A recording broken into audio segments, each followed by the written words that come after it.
नमस्कार दोस्तों, I welcome you all to intelligence question. Black death यानी काली मौत जिसे कहा जाता है, ये भी एक समय की बहुत बड़ी महामारी थी। 14वीं सदी में फैली थी, मतलब 1320 या 30 के आसपास। तो क्या अब ये वापस लौट के आ गई है और क्या अब हमें पूरी दुनिया में फिर से ब्लैक डेथ की पुनरावृत्ति देखने को मिलेगी? ये सब क्या हो रहा है, क्यों हो रहा है, जानेंगे आज के वीडियो में। सब्सक्राइब कीजिए इंटेलिजेंस क्वेश्चन चैनल को और बेल आइकन को दबाइए हमारे लेटेस्ट वीडियो सबसे पहले देखने के लिए। नाउ अभी हाल फिलहाल में क्या हुआ, तो चीन है ना, चाइना, उसके नॉर्थ में एक शहर ही बोलेंगे, वहाँ पे अलर्ट जारी किया गया। किसको लेके? Bubonic plague. ये जो बुबोनिक प्लेग है, इसी को ब्लैक डेथ कहा जाता है, जो कि बहुत मैसिवली फैला था 1300 और 1400 के बीच में। और इसने ये रिस्पॉन्सिबल है बहुत सारी मौतों के लिए अक्रॉस द होल यूरोप। तो इसके कुछ केसेस हमको मिले हैं इन द नॉर्दर्न चाइना, कब? रविवार को, यानी संडे को, यानी कल के दिन। तो क्या हुआ, ये जो जगह है, जो इस शहर है, इसका नाम है बायूनुर और ये है इनर मंगोलिया ऑटोनॉमस रीजन। देखिए, पूरे जो चाइना है उसमें बहुत, जो ओरिजिनल चाइना था वो तो बहुत छोटा था, लेकिन वो एक्सपेंशनिज्म को फॉलो करता गया, अपने आप को बढ़ाता गया, और उसने जिनजियांग प्रोविंस और जो आपका तिब्बत है और हांगकांग तो फिलहाल उसका ही पार्ट था, बट ये इनर मंगोलिया, इन सबको अपने इसमें कब्जे में कर लिया। मंचूरिया उसी का था, बट वो चाइना की हिस्ट्री बहुत बड़ी है, मैं कभी विस्तार से आपको बताऊंगा। तो जो इनर मंगोलिया का बायूनुर शहर है, यहाँ पे ये ब्लैक डेथ यानी बुबोनिक प्लेग के कुछ केसेस हमको मिले। तो सबसे पहले जान लेते हैं ये शहर कहाँ पे है, बायूनुर शहर। तो ये जो बायूनुर शहर है, ये इनर मंगोलिया के सेंटर नॉर्थ में, मतलब कुछ आप कह सकते हैं यहाँ पे पड़ता है। देखिए, जहाँ मैंने रेड कलर का डॉट कर दिया है, यहाँ पे वो पड़ता है। तो अब देखिए, ये एक समय पे मंगोलिया का ही पार्ट था। तो अब अगर यहाँ पे इनर मंगोलिया में फैला था, तो मंगोलिया में भी 100% फैला होगा। तो जो ये केसेस हैं, ये स्प्रेड हुए एक परिवार से, जहाँ पे जो एक पिता था, उसकी उम्र थी 27 वर्ष, और उसका एक भाई था, भाई या पुत्र था, उसकी उम्र थी 17 वर्ष। तो इन दोनों की मृत्यु हो गई। किस वजह से? इस ब्लैक डेथ की वजह से। तो एक ही परिवार के इन दोनों सदस्यों की मृत्यु हो गई। तो जब ये डेथ रिपोर्ट हुई तो ये बहुत सब में डर फैल गया। अब ऐसा नहीं है कि ये सिर्फ बेसिकली ये रैट से फैलता है, तो ऐसा नहीं कि सिर्फ रैट्स में फैलता है या सिर्फ रैट से ह्यूमंस में फैलता है। ये इसका ट्रांसमिशन होता है।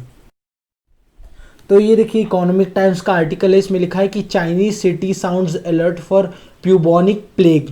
प्यूबोनिक प्लेग क्या है? ब्लैक डेथ, जैसा कि मैंने आपको बताया। तो अब थोड़ा जान लेते हैं ब्लैक डेथ के बारे में। तो जो ये ब्लैक डेथ है, ये one of the most fatal pandemics का भाग रह चुका है। मतलब जो आज तक ह्यूमन हिस्ट्री में सबसे ज़्यादा खतरनाक पैंडेमिक्स, महामारियाँ आई हैं, उनमें से कुछ जो है उनका ये पार्ट रह चुका है। तो जो ये ब्लैक डेथ पैंडेमिक थी, ये किस वजह से हुई? ये प्लेग की वजह से हुई। मतलब ये मैंने आपको बताया ना उस प्लेग का नाम। तो उसकी प्लेग की वजह से ये पूरी ब्लैक डेथ पैंडेमिक अकर हुई। और ये जो प्लेग था, ये अकेला नहीं है, ये किससे डिराइव हुआ है? From a bacteria named Yersinia pestis. तो ये इससे जन्मा है, और ये बेसिकली 3 होते हैं, मतलब येरेसिना पेस्टिस से 3 प्लेग्स निकलते हैं, बट इसमें से ये मैंने जो आपको बताया था, ये सबसे ज़्यादा खतरनाक होता है। तो अब जो हुआ था ब्लैक डेथ, जो कि पूरे यूरोप में फैल गया था and also some parts of Asia, इससे कितनी मौतें हुई थी, कितनी कैजुअलिटीज़ हुई थी, उसके बारे में जान लेते हैं। तो अकॉर्डिंग टू द स्टडीज़, मतलब जो रिसर्च और स्टडीज़ की गई हैं साइंटिस्ट के द्वारा, उसमें पता चला है कि जो मरने वालों का, सिर्फ मरने वालों का जो नंबर है, it is between 75 million to 200 million. मतलब कितना? 7.5 करोड़ से लेके 20 करोड़ तक मरने वालों का नंबर है। और ये जो आप यहाँ पे साइड में देख सकते हैं, मैंने इमेज डाली हुई है, ये एक डॉक्टर है, he is wearing the mask and other things to protect himself from the plague. मतलब ये एक टाइप का प्रोटेक्टिव सूट था, इसके बारे में मैं आपको आगे चल के बताऊँगा।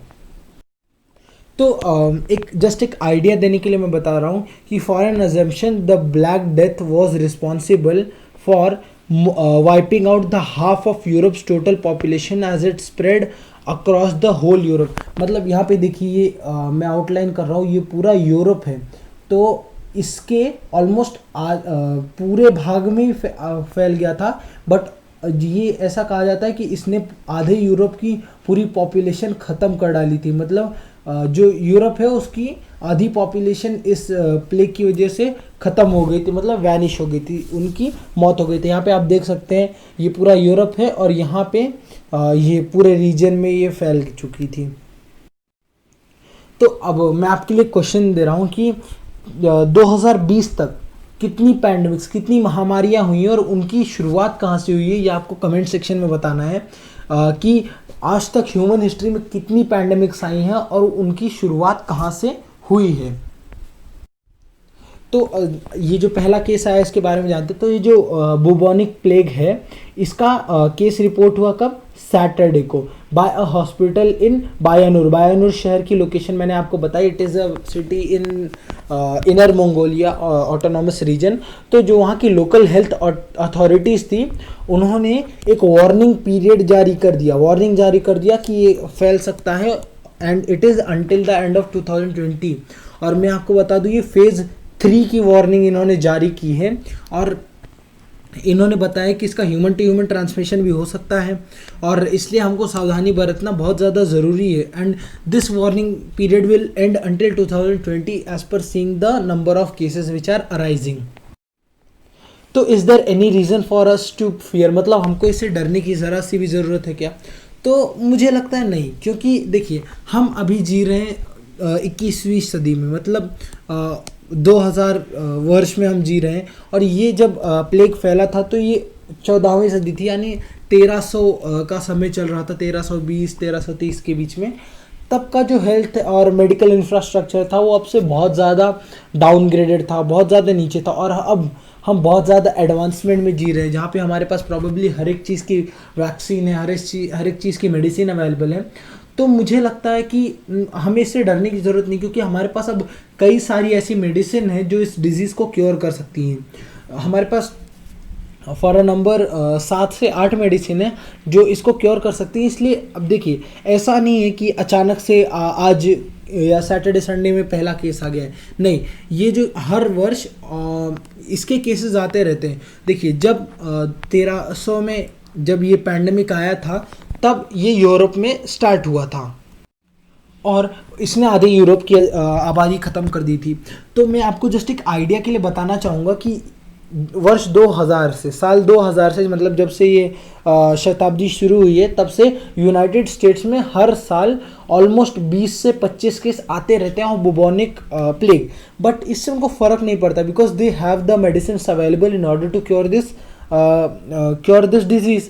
तो अब उससे, और मैं आपको बता दूं ये जो मेनली केसेस हैं ये ऑलमोस्ट साउथ यूनाइटेड स्टेट्स में आते हैं, साउथ या वेस्ट यूनाइटेड स्टेट्स में। और भी कई सारी कंट्रीज है, फॉर एग्जांपल पेरू हो गया, अर्जेंटीना हो गया, यहाँ पे आते रहते हैं। But we for now possess the medicine to cure this disease.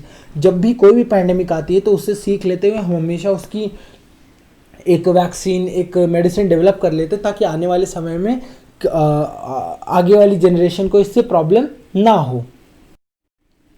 तो मैंने आपको बताया था कि जो डॉक्टर थे उस समय के वो एक अजीब सा ड्रेसअप करते थे, तो तब मैंने आपको बताया उनका हेल्थ इंफ्रास्ट्रक्चर अच्छा नहीं था। तो ये देखिए ये जो इन्होंने इस तरह चोंच की तरह पहन रखा है ये उनका मास्क था उस समय का। तो बेसिकली क्या था इस मास्क में, इसमें दोनों नॉस्ट्रिल्स में, यहाँ पे आप देख सकते हैं यहाँ पे एक होल है, यहाँ पे एक, दोनों साइड इस तरह नॉस्ट्रिल्स के पास होल होता था, यहाँ से एयर हवा अंदर आती थी और इसके जो पूरा नोज था इसके अंदर 55 टाइप से भी ज़्यादा के आयुर्वेदिक हर्ब्स भरे हुए थे। सोचिए आयुर्वेदा तब भी कितने काम में आया था। तो आयुर्वेदिक हर्ब्स भरे हुए थे ताकि जब हवा यहाँ से अंदर जाए तो जब वो इनके नाक के पास पहुँचे तब तक वो बहुत ज़्यादा क्लीन या प्योरीफाई हो चुकी हो। और ये देखिए ये उनकी आँखें से देखने के लिए था कि आगे क्या है वगैरह। और ये जो आप इनके हाथ में ये स्टिक देख सकते हैं, ये स्टिक थी ताकि वो जो भी जिसको भी ये डिजीज़ हुई है उससे दूरी मेंटेन करके रख सकें। और ये जो कपड़ा था जैसे अभी हम पर्सनल पे प्रोटेक्टिव इक्विपमेंट्स के में जो होता है उसी तरह ये भी पूरा एक ही कपड़े से बना हुआ था ताकि ज़रा सी भी चांस ना हो उसके अंदर आने का। तो ये सब कुछ सेफ्टी मेजर्स लिए गए थे उस टाइम पे भी। ये स्टिक के बारे में मैंने आपको बताया उसको दूर रखने के लिए। यहाँ पे इनका हाथ कवर नहीं है बट उस टाइम पे भी इन्होंने हाथ में अलग अलग टाइप के रस्से बांध रखे थे ताकि इनको इससे कुछ प्रॉब्लम नहीं हो। तो देखिए अभी फ़िलहाल ये मैंने आज से कुछ दिन पहले एक लेक्चर बनाया था किसके ऊपर, G4 के ऊपर। ये भी एक टाइप का पैंडमिक पोटेंशियल वाला वायरस है जो कि फैल रहा है in China due to this porks, मतलब जिसे हम बोलते हैं ना सुअरों से फैल रहा है ये। तो देखिए चाइना में बहुत ज़्यादा जो वेट मार्केट्स है वो अवेलेबल, वहाँ पे बहुत सारी जिंदा जीवों को खाया जाता है। तो उसकी वजह से वहाँ पे जो भी स्टोर्ड वायरसेस रहते हैं उनके फैलने का बहुत डर बना रहता है। तो अगर हमको इससे ओवरकम करना है तो 100% हमें वहाँ के वेट मार्केट्स के ऊपर कुछ ना कुछ सैंक्शंस लगाने चाहिए कि आप नहीं चला सकते वेट मार्केट्स। तो वो एनिमल्स के लिए भी अच्छा होगा और हमारे लिए भी अच्छा होगा। और मैं आपको एक चीज़ बता दूं कि ये जो होता है ये पैंडेमिक पोटेंशियल वाला ये जो ब्लैक डेथ है, तो इसका ये नहीं कि सीधा चूहों से हमारे ऊपर आ जाता है। चूहों के ऊपर एक छोटे छोटे कीटाणु जैसे रहते हैं, वो अगर जब भी चूहे हमारे आसपास होते हैं तो उनसे उड़ के हमारे ऊपर आ जाते हैं। और फिर अगर हम उनसे रिलेटेड कोई भी चीज़ का समझिए आप चूहा खाएंगे तो वो डायरेक्टली आपके अंदर चला जाएगा, तो इस तरह आपको हार्म कर देता है वो। सो फ्रेंड्स आज के लिए इतना ही। अगर इसके ऊपर कुछ अपडेट आता है, कुछ नए केसेस आते हैं या कुछ भी आता है तो मैं आपके लिए अपडेटेड वीडियो लाता रहूँगा। तब तक के लिए देखते क्या होता है। ये एक न्यूज़ इन ट्रांजिशन है कि क्या हो रहा है क्या नहीं हो रहा है। सो तब तक के लिए thanks for watching and good bye.